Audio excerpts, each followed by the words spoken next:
Hey, Shy. Are you shy? Huh? Oops, you heard me. Oops. Kinausap naman ni Shai si Rona para sa kanyang task. Mga partner na kayo. Nagkaka-party-partner sila. Talaga? Ikaw ba't wala? Wala? Ay, meron sila pinapartner sa akin, pero hindi kami, ganun. Parang, Wala kang crush dito. crush, wala. Crush ko si ano? Sino? Si Joseph. Si Joseph. Oh? Cutie. Actually, siya yung isa sa mga cutie talaga dito. Basta nung una ko lang siya nakita nun on TV. Ang cute niya kaya. Ang cute niya sa TV. Oo. Talaga. Si Joseph. Ang papalabiro yun talaga. Kaming lahat dumaan dyan. bring socks. Nakakainis. Hindi ka nahanda ng socks. Hiram ako kayo. Joke. Ha? But currently, may boyfriend ka? Or wala? Since when was... Ha? Soon to be. Soon to be pa. Si Joseph. Todo na talaga ang pagpapanggap ni Shai na crush niya si Joseph. Ano kaya ang mararamdaman ni Nicole? Ay! Ayan! Nasa na ba kayo? Ayun! Ayun! Grabe, ha? Hi! Malalaman na natin ngayon kung naging successful si Shai sa kanyang task na mapaniwala ang mga housemates na crush na niya si Joseph. Siyempre, malalaman natin yan from Big Brother. Hi, Kuya! How are you today? Kuya! Hello! Hi! Shy, Kuya. sa iyong kauna-unahang task na magpanggap na crush mo si Joseph, Opo. ay sasabihin ko na sa iyo ngayon kung ano ang aking naging hatol para dito. Opo. Shy, Yes. may batayan sa iyong ginawang task na magkunwaring crush mo si Joseph. Opo. Una, ay dapat mong mapaniwala ang mga housemates. Opo. Pangalawa, ay kailangang pag-usapan ng mga housemate ang tungkol dito. Opo. Dahil pareho mong nagawa ang mga ito, Opo. gusto kong ipaalam sa iyo na nagtagumpay ka sa kauna-unahan mong task. Shy, Yes, Kuya. ngayon naman ay bibigyan kita ng panibagong hamon. Mamaya ay bibigyan kita ng isang handcuff.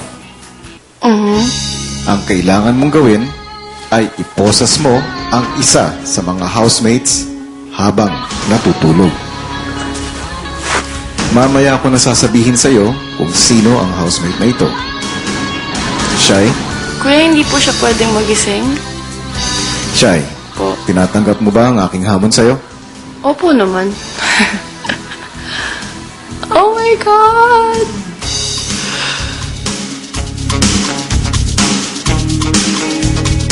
Sa Langhap Linis Challenge, langhap mo pati pagkapanalo. Hanapin sa selected best ever surf bars and powders ang butterfly chip at manalo ng libo-libong premyo hanggang 1,000,000 piso. Sa Langhap Linis Challenge, I smell victory! May tinanong si Nan kay Valerie tungkol sa ginagawang panliligaw ng kaibigang si EJ. Ano na si EJ ngayon sa'yo? Gusto kong marinig na. Yun ang gusto kong marinig dati pa. Buti na itanong mo. Ang bagal mo kasi. Hindi, nahihirapan akong itanong eh. Pero, ayun na, natanong mo na. Kailangan ko ng sagot. Ora mismo. Isang tanong, isang sagot. Kailangan ko ng sagot. Ora mismo. Rate EJ from 1 to 10. 10 is the highest. 0 ba 0? Bye-bye! Sabi niya, no? 0, 0. 0, pero yung sa unahan, 0 nga kaya ang ibibigay ni Valerie kay EJ. Ilang oras pa lang ay muling tinanong ni EJ si Valerie. 1 to 10. Lucas. No. Why? Gusto ko. You. What? 10. 1 to 10. 10. 10. Sure, not sure. You. What do you want to hear? Yung totoo. 2. No. 1. No. 4. No. 5. No. What? 6 to 7. 6? To 7. You don't like? No. Sige. Pasa. Huh? Pass. What pass? Pasado. Parang malungkot si EJ sa 6 to 7 na rating niya sa puso ni Valerie. Eto, nag-walk out.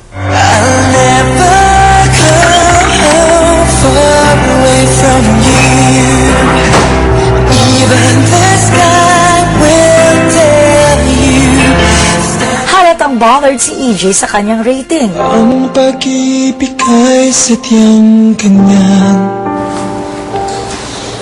Tiwala sa isa't isa'y kailangan. Dati mong pag-ibig wala akong pakialam. Why 5? 5, 6, or 7? Why, do you want to hear 3 or 4? Hindi. Siyempre hindi. Feelings for me. You already know. Ano? Plus, we're talking about special person. And think about special person. For you, what's special person? Explain. Somebody I can talk to. Somebody I can trust. Somebody who is there for me. Aba, parang 10 na rin niya ni EJ. Huwag ka naman malungkot. Ang masasabi ko lang dyan, nakikita niyo naman, nag-i-effort na talaga si EJ, di ba? Hindi niya makalimutan talaga. Lumapit pa siya, kinulit pa niya, Wi-Fi. O, di ba? Kinonfront pa niya dahil gusto niyang malaman, ano ba talaga? Do you have feelings for? O, inulit yung nangyari, di ba? Kanento ulit. Kasi naman, gabi, okay. Again, I'm reminding everyone na